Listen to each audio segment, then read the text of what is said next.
आज विश्व जल दिवस है। जल जिसके बिना जीवन की कल्पना भी नहीं की जा सकती। सृष्टि में जीवन का आधार ही जल है। यह निर्विवाद सत्य है कि सभी जीवित प्राणियों से लेकर वनस्पतियों की उत्पत्ति जल में हुई है। वैज्ञानिक अब पृथ्वी के अलावा अन्य ग्रहों पर भी जल रूपी अमृत की खोज में जुटे हैं। हमारे पूर्वज भी भले ही इतने पढ़े लिखे ना रहे हों, लेकिन जीवन जीने का वैज्ञानिक दृष्टिकोण उनके पास भी मौजूद था और इसीलिए आदिकाल की सारी सभ्यताओं ने नदियों के किनारे ही जन्म लिया। यानी उस अल्प विकसित दौर में भी उन्हें भली भांति पता था कि जल है तो जीवन है।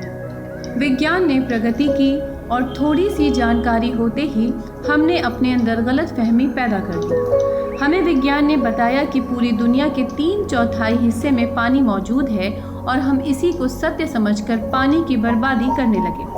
हमने विज्ञान के द्वारा बताई गई उस बात को कभी गौर से पढ़ा ही नहीं कि इस मौजूद पानी का 97% खारे पानी के रूप में है। यानी कुल पानी का 3% हिस्सा ही पीने योग्य है और उसमें से भी 2% जो ग्लेशियर्स, नदी, झरनों के रूप में मौजूद है। यानी फिलहाल हम उसको पीने के लिए इस्तेमाल नहीं कर रहे। इस तरह सिर्फ 1% पानी हम अपने इस्तेमाल के लिए प्रयोग कर पा रहे हैं। बढ़ती आबादी की वजह से और बढ़ते औद्योगिकरण के कारण शहर में पानी की मांग में कई गुना वृद्धि हुई है। यानी पानी की खपत बढ़ रही है। आप सोच सकते हैं कि एक मनुष्य अपने जीवन काल में इतने ज़्यादा पानी का उपयोग और साथ साथ दुरुपयोग भी करता है, मगर क्या आपने कभी विचार किया कि हम इस पानी को बर्बाद होने से कैसे बचा सकते हैं? शायद नहीं।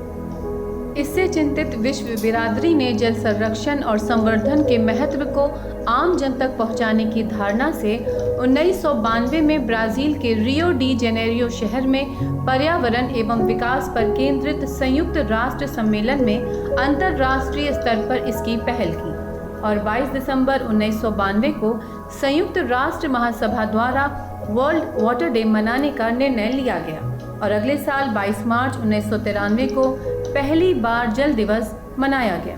तब से लेकर आज तक हम विश्व जल दिवस को मनाते आ रहे हैं, मगर आज के आंकड़े भी आने वाले भविष्य की कोई बहुत अच्छी तस्वीर पेश नहीं करते। आज जल संकट से 80 देशों के करीब 1 अरब 42 करोड़ लोग प्रभावित हैं और ज़्यादा दुखद पहलू ये है कि इसमें से 45 करोड़ के करीब बच्चे हैं। यानी हम प्रगति कर रहे हैं और बच्चों के विकास के प्रति गंभीर भी हैं, लेकिन धरती में जीवन के मूल तत्व यानी जल के प्रति हम कब संजीदा होंगे? अगर यही स्थिति आगे भी जारी रही तो 2050 तक विश्व की लगभग आधी आबादी जल संकट से ग्रस्त होगी और जल संकट से हो रहे मरुस्थलीकरण के कारण 100 देशों के लगभग 1 अरब लोगों को आजीविका पर खतरा होगा। यही नहीं, उससे पहले 2030 तक लगभग 70 करोड़ लोग पानी की कमी के कारण और पानी पर निर्भरता से पैदा हुई स्थितियों के चलते विस्थापित हो चुके होंगे। जरा सोचिए, इतनी डरावनी तस्वीर और हमारे चेहरे पर थोड़ी सी भी शिकन नहीं। विज्ञान की दुनिया में कितने अज्ञानी हो चुके हैं हम। अभी भी वक्त है। जितना हम बच्चों के एजुकेशन और करियर के प्रति अपना समर्पण और चिंता दिखाते हैं, उसकी आधी चिंता हम धरती पर जिंदा रहने के लिए ज़रूरी जल की भी करें, क्योंकि आने वाली पीढ़ियां जब जिंदा रहेगी तभी तो बढ़ेगी।